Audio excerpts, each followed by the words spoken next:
どうも皆さんこんにちは、あきらです。今回はですね、ちょっといつもとは違ってね、トークベースの動画という風になります。ソニーのカメラです。はい、今回のトークテーマ、ソニーさんのね、カメラで、ちょっと僕がね、今後使っていく中で、ここ改善してほしいなというか、ここちょっと今後の開発でね、ちょっとここ検討していただけないかなというような小さな発信ではあるんだけれども、ちょっとね、できればなという風に思っております。大前提ね、僕ソニーのカメラすごく好きやし、もう今もね、FX6 で撮ってて、ここも FX30 で撮っててね、ソニーのカメラ、ここにもあるし、まだね、あと1台あったりするしっていうので、本当にたくさん使ってるし、一応最近ね、発売されたこの 2870mm のね、このレンズも、購入をしました。で、α1M2 も、予約しております。まだ届かないんですけど、一応ね、最新のね、フラッグシップカメラも購入してるぐらい、本当に僕、ソニーのカメラにはすごくね、お世話になってて、めちゃくちゃね、もう自分の業務ではね、もう絶対に必要な、もう本当にインフラだと思ってますので、すごくね、僕にとってなくてはならないものではあるんですよ。ただですね、今後のね、ソニーのこうカメラが開発されていく中で、なんか新しいね、新機能これですとか、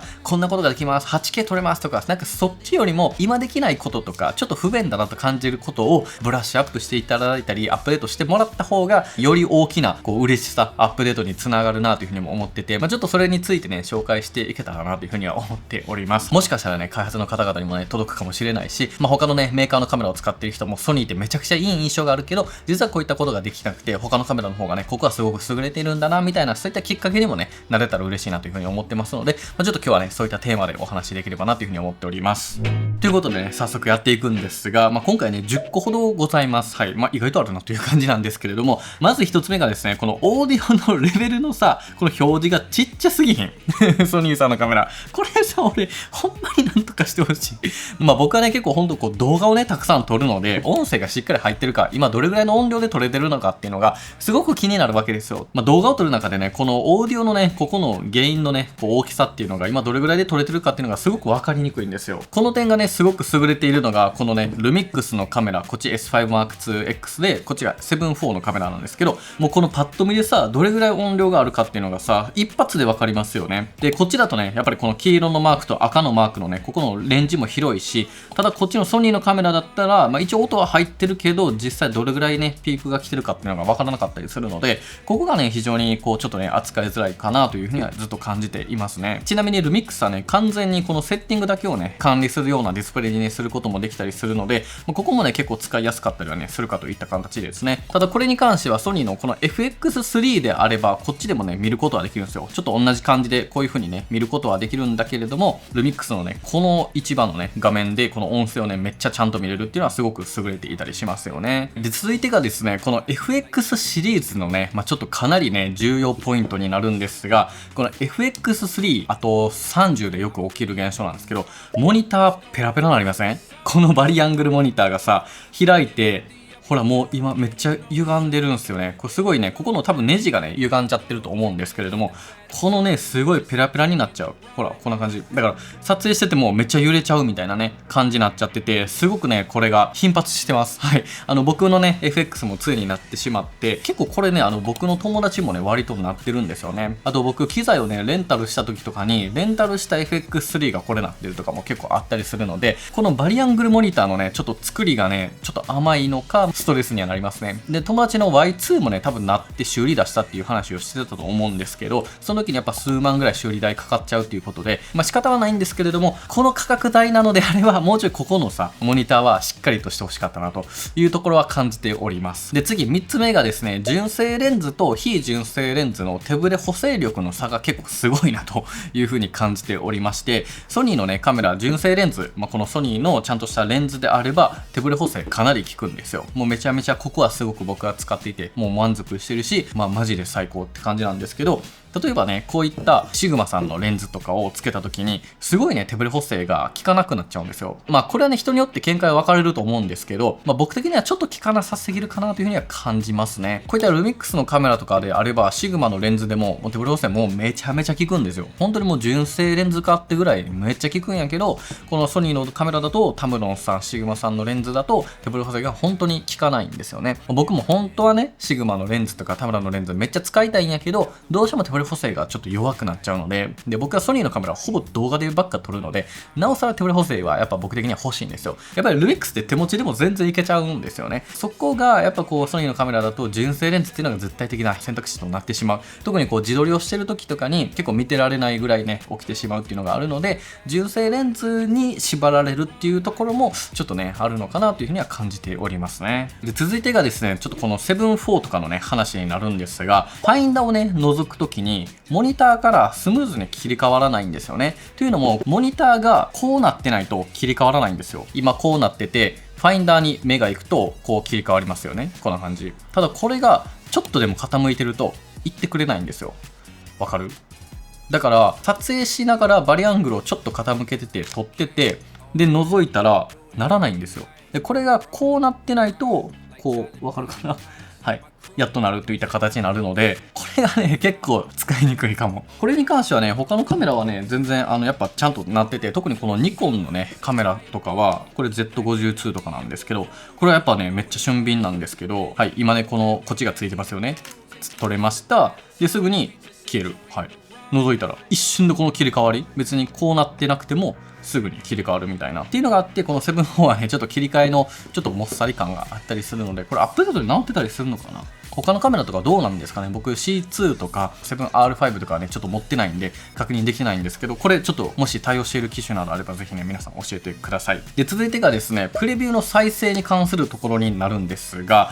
これもね、ちょっと7-4で見てみましょうか。これは動画の話になりますと、例えばソニーのね、カメラでちょっとこんな感じで動画撮ります。はい。ちょっと適当に動画を撮って終わりました。で、これを再生するとですね、普通に再生は可能なんですけど、この撮れた動画を早送りするときに進むボタンを押さないとできないんですよ。ただ、これがね、ルミックスとかニコンのカメラっていうのは、撮った動画をプレビューするときに動画再生しますよね。そしたらこの下のバーを扱えるんですよ。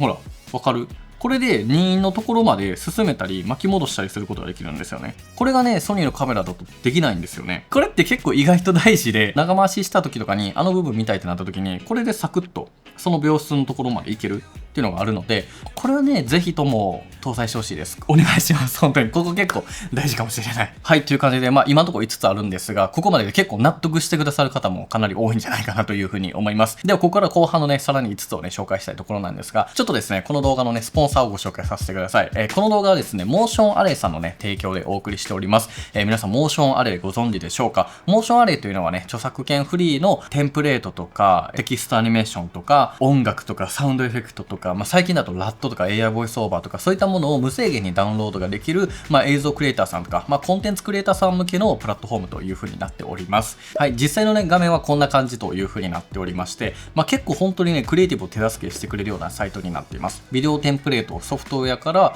自分の好きな、例えばダヴィンチリゾルブを使ってたら、ダヴィンチのページに行くと、要はこういう風な、自分で作るとかなり難しいようなものを、作られたテンプレートみたいなものをダウンロードすることによって、あとはテキストを変えたり、その中身のね、画像を変えたりすることですぐに使えるみたいな。これとかだったらシネマティックなタイトル出しとか、こういったトランジションとか、そういったものがサクッと使えるようなものになっています。で、ここでね、いろんな音楽、楽曲をダウンロードできたり、サウンドエフェクトで効果をね、ダウンロードして、いろいろとね、使うこともできたりします。他にも、ピクチャーとかプラグインとか、結構いろいろあって、フッテージもあるので、映像素材とかもここでね、ダウンロードすることができますと。で、新しくですね、ラットができました。はい。ラットがここでね、用意されておりますので、これ結構良さそうなんですよ。例えばこのシネマティックルックのラット、ちょっとダウンロードしてみましょうか。これでダウンロードすると、はい、許可して、PC に読み込みますと。これもね、全部ダウンロードし放題になるので、ちょっと契約をね、する必要はあるんですが、ちなみにね、一応フリーアセットもあるので、フリーのラットが欲しければ、ここの2つを選ぶことは今できます。ただちょっと見た感じ、そこまでめっちゃね、綺麗な色ってわけじゃないんやけど、ラットっていうね、ものを知るっていうのにはすごくいいかなと思います。で、他にもね、フィルターをつけれますので、クリエイティブ系のラットがいいとか、シネマティック系のラットがいいとかっていうのも選ぶとか、それに合わせて探すこともできたりしますと。で、一応ですね、ね、このラットに対して、この中のね、詳細を見ていくと、実際にどういう風なラットなのかっていうのが確認できるようになっております。ラットの入れ方としては、カラーマネジメントからラットフォルダを開くっていうところですね。で、これでこのラットのね、フォルダが開けますので、ここにですね、ちょっと新規のフォルダとして、モーションアレイにしてみましょう。こんな感じに入れて、で、ダウンロードしてきたこれですね。これをこのまま入れてあげるだけ。はい、そうすると、キューブファイルっていうね、ものが入って、これをリスト更新すると、ここのダヴィンチリゾルブのラットフォルダの、ここのモーションアレイですね。この中に入っているという風になっております。で、これを実際に使ってみるとですね、こういう風に当たっていくわけなんですけれども、多分これはちょっと色がね、もうベースで乗った状態のものに合ってるラットだと思うので、このね、映像自体はソニーのカメラで撮ってるので、ちょっとカラースペース変換で、例えばこんな感じでソニーのね、撮ったやつのものにして、一旦戻してあげてから、さらにここから上にかぶせると。はい。確かにちょっとシネマライクな感じのラットですね。結構いろんなものが入ってますので、これ好きかも、個人的に。はい。これとか。で、ちょっとね、これ強いなと思えば、ここのキーでね、下げてあげれば、この微調整もできるし、なんなら、このままね、ラットを混ぜたりね、するっていうのも、一応ね、手段としてはあるかなと思いますので、これでちょっとね、かなりシネマルックになりましたね。2つ、ビフォー、アフター。だいぶトーンが変わりますよね、これだけでも。で、そこから、さらにね、微調整をして活用してあげるみたいなことになるかなというふうに思います。で、モーションアレイのね、プライスはこのような形となっておりますと、そこまでね、めっちゃ安いわけではないんですけれども、このビデオテンプレートだけのプラン、エアボイスオーバーだけのプランとか、あと全部のプランっていうのもあったり、あとはビジネスでね、もう法人契約でできるみたいなものがあったりするので、自分に合ったね、やり方で活用していただければいいかなというふうに思っております。はい、ということでね、皆さんお待たせいたしました。それではね、6つ目いきたいなというふうに思うんですけれども、続いてがですね、もうモニターの表示画面に対するところなんですけれども、ソニーさんのカメラね、ここの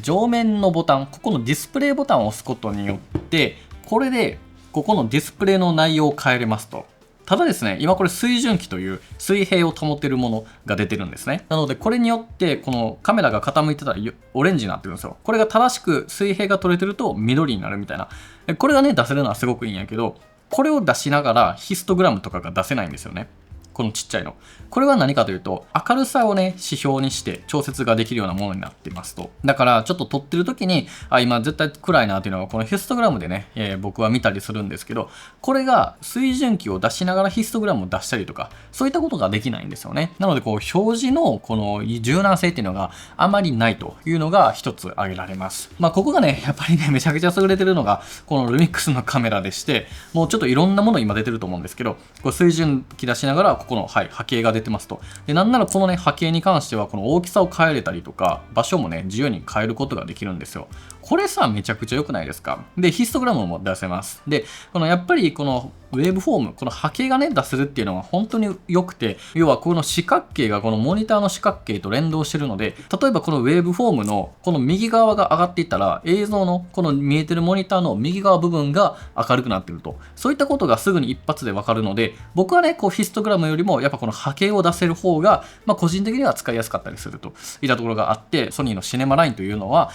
そもそも映像の業務用途でね、開発設計されてるんですけど、こういったところが意外とね、全然できないというところがあるので、ぜひともここはね、早急に、次世代モデル FX32 が出るのかは知らへんけど、ほんまに知らんねんけど、出るんだったら、ちょっと、これぐらいファームウェアでもできると思うんで、ちょっとこの辺はね、なんか頑張っていただきたいなという風な感じはしております。はい、ということで、あとはですね、記録メディアの話になるんですが、例えばこの FX3 っていうのは、本当にめちゃくちゃ素晴らしいスロットになってます。というのも、この SD カードも入るし、この CF エクスプレスも両方入るんですよ。これら2つが同じスロットに入るんですね。この CF タイプ A が、このスロット2に今入れますね。これいつもわからへんくなる。こっちか。はい。入れました。で、こっちと、はい。同じSD カードを同じスロットに入るんですよ。要は一つのスロットに対して SD でもいいし CF エクスプレスタイプ A でもいいですよという風な、スロットが、上位機種とかには搭載をされております。これはめちゃくちゃいいんだけど、このね、タイプ A というカード自体がちょっとね、もやっとはしております。僕はもうめちゃくちゃ慣れたんで全然いいんやけれども、なんかね、もともとね、他のメーカーを使ってる方って、やっぱりこの CF エクスプレスタイプ B の方が企画としてはやっぱ多くのメーカーが採用してるんですよね。最近だと本当にこうよく見る形になってるんですが、このタイプ A というのはもうソニーしかほぼ使ってないんですよ。ちょっとさ、この他のメーカーとこう運用したいってなった時に、これ両方用意しないといけない。イコールカードリーダーっていうのも両方用意しないといけなくなってしまいます。なので僕はね、できればやっぱタイプ B の採用をしてほしいなと思ってます。ただもうこれ自体が大きいので、やっぱりスロットのね、形状が大きくなるというね、ちょっとデメリットがあると思うので、よりこうソニーのね、カメラの小型化っていうのが実現しづらくなるんじゃないかなと、そういうね、ことはやっぱ考えられるので、こんな簡単にね、言うのもすごくおこがましいんですけれども、やっぱり一ユーザーとしては、これらがね、統一された方がやっぱり使いやすいし、で、実際にタイプ A のカードリーダーって意外とないんですよ。タイプ A カード自体はね、すごくこのネクストレジさんはね、めちゃくちゃ安くて、本当に高品質で僕はね、めちゃくちゃ愛用してるんですけど、実際に今 FX6 で撮ってるタイプ A カードなんて 1960GB ですよ。ほぼ2テラ入るような SD カード、タイプ A カードを使ってて、で、それでも価格がもう超高いっていうわけじゃないんですよ。全然頑張れば買えるっていうか、業務だと全然買えるっていうぐらいの値段で、めちゃくちゃいいんだけど、ただ、ネクストレジさんとかも結局タイプ A のカードリーダーっていうのは開発をしてないんですよ。ここがね、やっぱしんどくて、ソニーの純正のものも売ってるけど、それはめちゃくちゃ高いし、いろんなこの SD カードとかメディアのね、メーカーさんたちもタイプ A 自体は出してるんだけど、カードリーダーは作ってませんっていうのがマジで多くて、結局カードリーダーどれにするっていう問題も出てきちゃうっていうのがあります。僕はね、Amazon でこのね、ものを使っていて、これはマジで安くて、全然使えてて、タイプ C もタイプ A のね、USB にもなるし、マジでこれ問題なく全然使えてるので、僕は一応おすすめはできるんですけれども、意外となんか信頼あるメーカーさんもなんか出してなくて、ちょっとね、そこら辺のしんどさがあるので、なんかソニーさんちょっとこうタイプ B カードを検討してみてはいかがでしょうか。ということで続いていきたいんですけれども、次はね、この外部モニターへの出力の時の、ちょっと問題点がございますと、このようにですね、ちょっと映像をね、外部に出力をするときに、この HDMI ケーブルを使って、よくですね、こういったモニターのね、映像っていうのを飛ばすことが多いんですよね。このようにですね、今 FX3 から外部のね、これブラックマジックのビデオアシストというね、モニターなんですけど、このように飛ばすことっていうのが、映像のね、お仕事をしていたり、僕も今実際飛ばしてたりするんですけれども、こういったことを非常によくしますと。ただですね、ここに大問題がありまして、メニューから、このね、映像の設定についていろいろと起こすことができるんですけど、ここの外部出力ですね。ここで、この情報表示というのをありにすると、はい、そうすると、こっちが消えちゃうんですよ。これどういうことかというとですね、このカメラの情報をすべてこっちに移す場合、なのでメニュー画面とか、ここの操作しているこの画面も全部出すといった場合は、こっちがね、完全に消えてしまうんですよね。で、こっちも出してこっちも出したいというオプションになると、この情報表示をなしにすることになって、要はこれは情報がこっちになります。本体側でこういった情報、この ISO とか F 値とか、この情報は見えるんだけど、こっちは一切見えなくなっちゃうんですよ。っていう、この2つのパターンしかないんですよね。どうこれこれさ、本当に映像業務されてる方、めちゃくちゃ共感してくれるんじゃないですか。これなんとかしてほしいですよね。だってさ、映像の業務機やからさ、FX は。ちょっとここはね、マジで、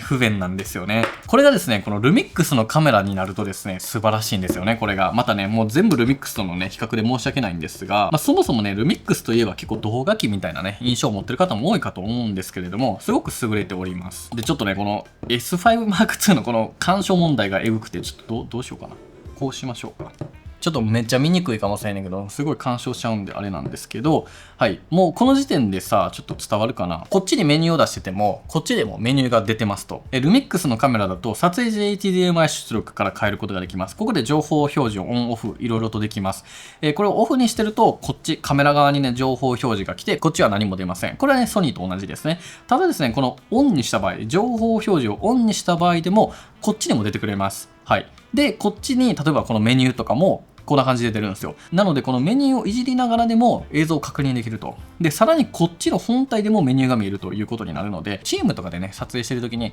この設定ちょっと変えてくれへんみたいな、モニタリングしてる人が言って、そしてこのカメラをね、オペレートしてる人が変えるっていうこの動作も全部確認できると。で、このね、はい、露出とか、このシャッタースピード、適正でのホワイトバランスも合ってるかなみたいなものが、ここで管理がした上で、レックをするという風になりますので、ここのね、すごく良さっていうのがね、あったりはするんですよね。なので、ぜひね、ソニーさん、ここもね、よかったら、対応していただけると嬉しいなと思っております。はい、というわけで続いてが、9つ目かな。またちょっとこれも動画関連になるんですが、オープンゲート収録。これがね、そろそろ来てほしいかな。個人的には。まあこれ改善というかもう今後の期待のアップデートって感じなんですけれども、まあ僕ソニーのね、動画カメラでめちゃくちゃ好きなのが、この記録方式の豊富さっていうのがめちゃくちゃ好きです。HS4K とかこう圧縮率を変えてたくさん撮れるんですよ。で、DCI4K もあるしっていうのがめちゃくちゃ嬉しいんやけど、このオープンゲートって何かっていうと、センサー全体でこうしっかりと動画を記録するという風な形になってるんですよね。これちょっとわかりやすく言うと、ちょっと解説がね、間違っていたらね、指摘していただきたいんですが、例えばこれソニーの7 4のカメラで写真を撮るときに、ここのモニターのこのアスペクト比、これは3対2になるんですよ。これはね、もうカメラのセンサーが3対2なんですよね。なので、このセンサー全部で写真を撮影すると、このフルで3対2で撮れるというわけです。で、これが動画になると、これ動画スイッチがありますが、これ動画に切り替えると、勝手に分かる上下がちょっと小さくなりました。はい。ちょっとね、上と下が切れちゃうんですよね。これが16対9のアスペクト比になるんですよ。これが一般的に動画をね、収録する時の、普通の流れなんですけど、最近のね、他のカメラ、例えばこのルミックスとか、あとは富士フイルムのカメラとかも、オープンゲートで撮れ出してるんですよ。ルミックスはもっと昔からあったんやけど、例えばちょっとこれも見てみるけど、これ今動画モードなんですけど、これ3対2全体が撮れてます。わかる？これ3対2全部で今動画の記録ができてるんですよ。これがオープンゲート出力になるので、再生するとこんな感じ。ちゃんとね、3対2の全域で撮れてるんですよね。これがね、ソニーのカメラだと多分できない。今僕が持ってるカメラだったらどれもできないはずなんですね。厳密には DCI4K っていうもうちょい上を広げたモードのものもあったりはするんですけど、でも結局3対2ではないと。で、この3対2になるとどうなるかっていうと、後からね、縦とかでね、選びやすくなるんですよ。ちょっとね、僕、このマーカー売ってるんですけど、ちょっとこのモニターの中に、ここの縦のね、線入れてるでしょ。これによって9対16、それこそ TikTok とか YouTube ショートとか Instagram のリールとかっていうのは、9対16っていう、要はこの普通に動画を撮る16対9の縦バージョンになるんですよね。これがこのオープンゲート3対2で撮れていたら、後から編集でこの横を撮ってあげて、9対16もなんとか全然できちゃうんですよ。ただこれがソニーだとできないので、16対9を横で撮ったものを縦の9対16っていうのがなかなか厳しくて、なので結局もう縦は縦で撮るしかないっていう風なものがソニーだと起きてしまうというところになってきます。もちろんオープンゲートができるとはいえ、撮影時にね、そこら辺は考えておかないといけないんですけれども、とはいえ縦のね、要はレンジが広くなるので、後から柔軟性が広くなるという風な特徴があったりするので、僕はね、最近のインスタグラムのリールのね、アンボクシングシーンとか、結構ね、インサートはね、もう縦で撮りたいときはこのオープンゲートでね、撮ったり、ルミックスのカメラで撮ったりということがあったりするので、これがね、なんとか本当に対応してほしいなというふうに思っていますね。はい、ということでですね、最後になるんですけれども、最後がですね、ちょっとね、純正レンズの値段があまりにも高い気がするんです。これはね、本当にちょっと値段のケチを言って申し訳ないなと思うんですが、ちょっとね、他のメーカーに比べてもかなり高いんじゃないかなと思うんですよね。例えばね、僕少し前に購入しました、このね、こちらのレンズ、70-200mmF4 の、小三元ズームレンズというのかな、になるんですが、これとかって値段が結構エグくて、ソニーストア価格25万8000円です。高くない？ F4 の70-200ですよ。ルミックスのね、S プロ70-200とか、あれね、10万円台で買えるし、中古だともう12万、13万ぐらいであったはずなんですよね。もちろんね、これ2型になるので、ソニースター価格で1型のものを見れば、大体16万円ぐらいかなっていう形になるので、そっちを見れば、確かにとはなるんですけど、いくら2型とはいえ、10万アップはさ、ちょっと、そんな行くみたいな感じには僕は感じるかな。全体的にちょっと値段がめちゃ高いなとは思う。最近購入した 2870mm。これはね、もう一番ソニーのレンズの中でももう最高峰と言えるぐらいのレンズだと思うし、この GM の 50mmF1.2 とかももうめちゃくちゃいいし、価格は納得はできるんだけども、あまりにも高い気がするかな。もうちょいですね、GM と G レンズの価格がちょっと落ち着いてくれると嬉しいなと思います。で、逆にね、無印レンズは結構安いんですよ。そもそもソニーのね、レンズっていうのは3つのね、構成があって、何もない無印レンズと G レンズと GM レンズっていうのがあって、G レンズが中間にあたって、GM レンズっていうのが今もね GM の 35mm を使ってるんですけど、こういった赤バッジが GM レンズにはあります。これが一番ねソニーの最高峰レンズの証になるんですけど、この無印系はねめっちゃ安いんですよ。そこはすごく素晴らしいと思います。特に85mmF1.8 とか無印単焦点 F1.8 シリーズの動画も出したと思うんですけど、レンズはめっちゃ安いしすごくいいと思うんだけど、ちょっと G と GM があまりにもね差が開きすぎな感じがしてて、なんかもうちょい優しいものがあってもいいんじゃないかなとは感じましたね。はい、ということで、皆さんいかがだったでしょうか。いや、それは思ってんのお前だけやでっていうようなね、意見もあればぜひね、それもそれでコメントいただきたいんですけど、で、ちょっと今後ね、僕的にこうなったらいいなっていう機能がちょっといくつかあるんですけれども、一つが、フォルスカラーの搭載ですね。露出を測るときにフォルスカラーっていう明るさをちょっとこの色で分別をして実際の露出が今どうなってるのかっていう見れる機能がね、外部モニターとかでやったらね、できたりするんですけど、そういったものがね、内蔵されるともっといいなというふうに思うし、あとはオートホワイトバランスロックも搭載されてほしいんですよ。写真だと、オートホワイトバランスロックはあるんですけど、7.4とか入ってて、ただ動画にはなくて、これ何かというと、基本的にホワイトバランスは自動でカメラが撮るんだけど、レッグが回るとホワイトバランスを固定してくれるみたいな、そういった機能なんですね。ホワイトバランスを自分で手動で撮るっていうのが僕はあんまり苦手で、結局カメラ任せに撮っちゃって、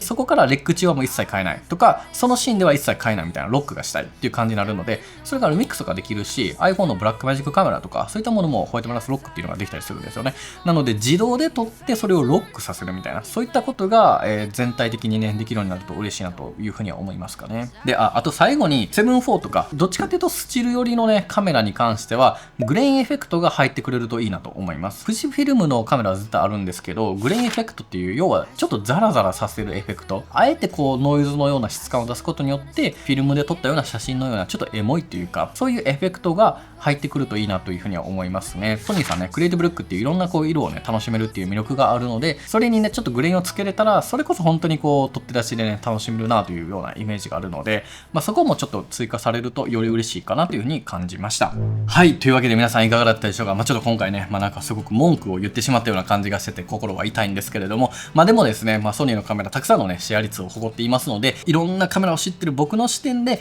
もっとこうしたらもっと使いやすくなるのにっていうようなね、ことをピックアップさせていただきました。で、前提ね、僕がソニーのカメラをまだまだ使っていきますし、最近 α1M2 とかこの 2870mm もね、購入して、今からね、ちょっとレビュー動画をゆっくり、α1M2 はね、まだまだ届かないと思うんですけど、半年とか1年後ぐらいにはゆっくりとレビュー動画をね、頑張って作って、いつか公開しようと思ってますので、その辺も楽しみにしていただければと思うんですけれども、ぜひですね、購入してる方のお役に立てればなというふうには思っております。で、最後に宣伝になるんですが、僕ソニーのね、カメラ向けにですね、こう動画のね、カラーグレーディングっていうのを本当に手助けできるような、パワーグレードパックっていうものをね、開発をしました。これを使っていただくことによって、S-Log3 とかでね、撮影した映像を本当にこう自分のね、好きな世界観にね、編集ができるようなものになっていて、これね、DaVinci Resolve という編集ソフトの中で、扱えるシステムになるんですけれども、僕のラットをね、含めつつ、ラットを混ぜたりとか、僕がね、普段やっているルックっていうものをね、再現することもできたりとか、本当にお役に立てるような、シネマティックな表現から、メディア向けの動画とか、あとは本当にこういったね、僕のマジで YouTube 上のね、この青とか緑とかね、質感とかがマジで出るようなね、パワーグレードパック再現できるようになってますので、ぜひですね、こちらもね、チェックしていただけると嬉しいなというふうに思っております。ということで、今回ね、またいつもとは違った動画になりましたが、楽しんでいただけたでしょうか。この動画がね、役に立ったよ、良かったよっていう方は、ぜひグッドボタンとチャンネル登録の方よろしくお願いします。もしみんなもね、ここ改善してほしいなというものがあれば、コメント欄でいただけるとね、それいつかね、ソニーさんに届くかもしれないので、よかったらですね、書き込んでいただければなというふうに思っております。ということで、皆さん最後までご視聴いただきありがとうございました。ではまた次回の動画でお会いしましょう。バイバイ。